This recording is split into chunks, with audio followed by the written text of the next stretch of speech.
BC Conservative leader John Rustad has walked back his initial opposition to calls to abolish the temporary foreign worker program, now saying he fully supports the Conservative plan. Anti-Semitic incidents account for a majority of hate crimes in Canada. However, a London, Ontario school board, quote, human rights training module makes no mention of the phenomenon. A secondary school in Hamilton started the school year by informing parents that their children would be involved in a, quote, gradeless learning trial this year. Hello Canada, it's Monday, September 8th, and this is the True North Daily Brief. I'm Isaac Lamoureux.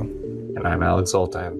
We've got you covered with all the news you need to know. Let's discuss the top stories of the day and the True North exclusives you won't hear anywhere else. BC Conservative leader John Rustad has reversed his stance on the temporary foreign worker program. Days earlier, he stated British Columbians need the program to protect the province's agriculture and tourism industries. Rustad reversed his position on the TFW program after blasting BC Premier David Eby for saying the Fed should cancel or significantly reform the program. It's time for a serious and adult conversation about addressing these immigration issues in our province and in the country. We can't have an immigration system that fills up our homeless shelters and our food banks. We can't have an immigration system that outpaces our ability to build schools and housing. And we can't have an immigration program that results in high youth unemployment. In response to a statement that Conservative leader Pierre Poilievre posted on X, Rustad now says he supports the Conservative plan to abolish the program, saying a standalone program makes his previous concerns moot for the agriculture industry. Rustad said, quote, I support Pierre Poilievre's Conservative plan to abolish the TFW program. Pierre's Conservatives have smartly suggested to create a separate, standalone program for agriculture, which addresses concerns I've heard from farmers. These normal Canadian jobs should go to Canadians. Rustad did not respond to True North's request for comment on Friday about his original stance that the program was necessary because tourism destinations such as Whistler were, quote, in desperate need of TFWs. Poilievre's post said, quote, out-of-work Canadians could do these jobs, yet the Carney government is allowing corporations to hire temporary foreign workers. The post included several listings for TFW jobs paying anywhere from $25 an hour to $110,000 annually. The minimum wage in BC is $17.85 an hour. So Alex, now both sides of BC politics, the Conservatives and other premiers, have all raised issues about the TFW program. So what has Carney and the Liberals said about this? Well, Carney has said, somewhat confoundingly, that he has heard from stakeholders in Quebec and elsewhere that they need the temporary foreign worker program in order to continue operations. And that may be true in specific sectors such as the agricultural sector. But in the service sector, I much like Michelle Rempel-Garner and also much like Pierre Poilievre, I find that this is bunk. And the reason that I feel this way, Isaac, is that there are many businesses that are completely equivalent or adjacent to Tim Hortons. That's the classic example right now, where they do not hire temporary foreign workers and they do not seem to have staffing issues. Starbucks would be a good example. Starbucks, unlike Tim Hortons, does not run on a franchisee model, and they have committed to not hiring temporary foreign workers. They hire Canadians. They don't seem to be having any trouble staffing their establishments. So I simply don't buy the notion that the temporary foreign worker program is required for businesses outside of the agricultural sector, including remote businesses, to operate. There's just no evidence to suggest that that's true.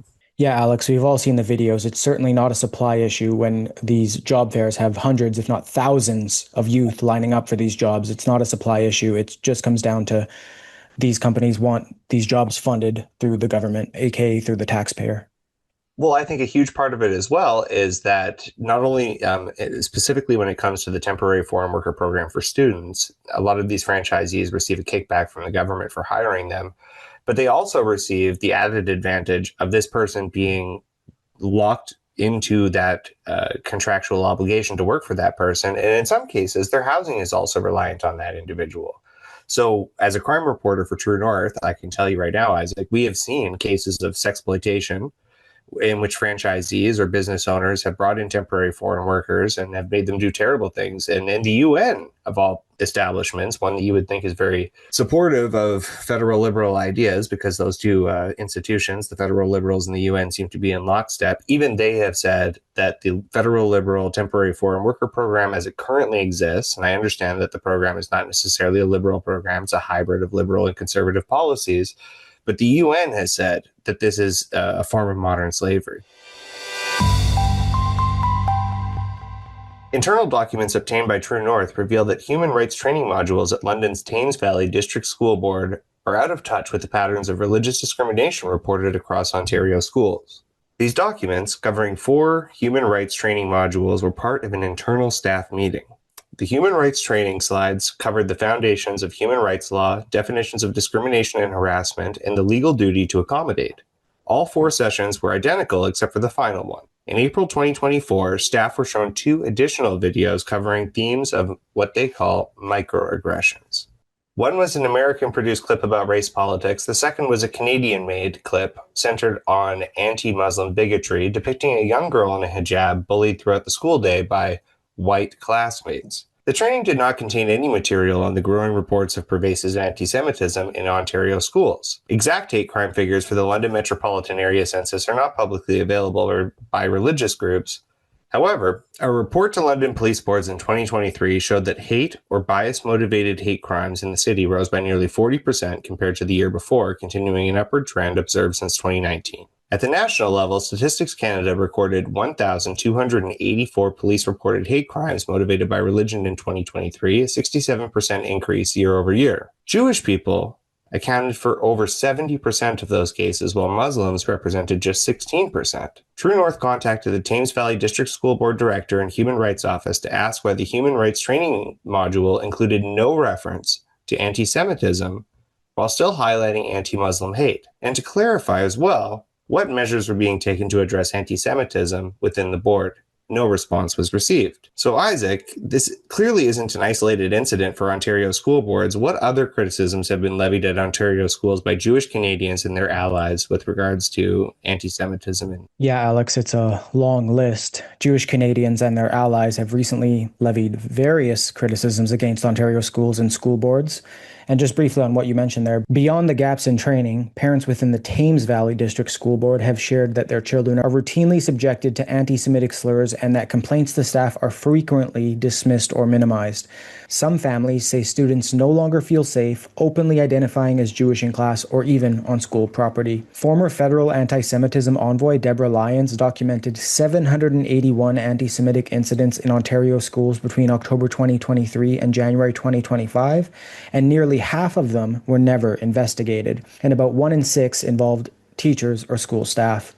The Jewish Educators and Families Association of Canada released a detailed report arguing that anti-Semitism in schools has become systemic and normalized. They tied the program directly to identity-based frameworks like critical race theory and culturally responsive pedagogy, which they said recast Jewish students as oppressors.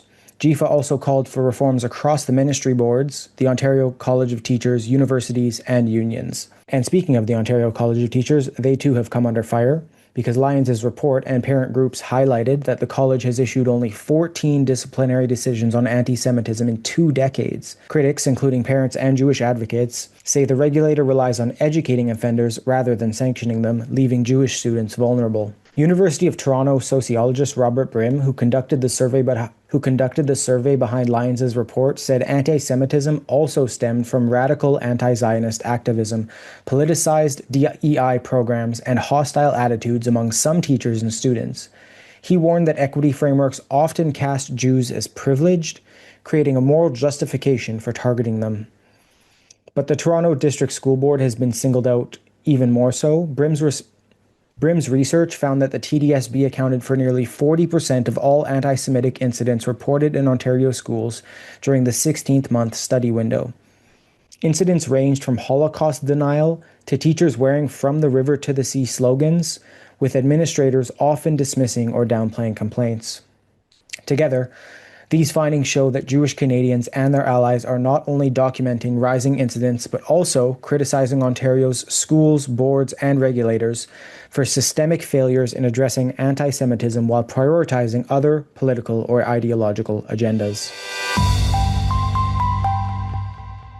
Parents from a Hamilton secondary school started the school year with a letter informing them that their children would be part of a, quote, gradeless learning trial in secondary classrooms. The 2-page letter shared with True North described the approach as, quote, graded through observation and conversation, with students expected to become, quote, determiners of their own success.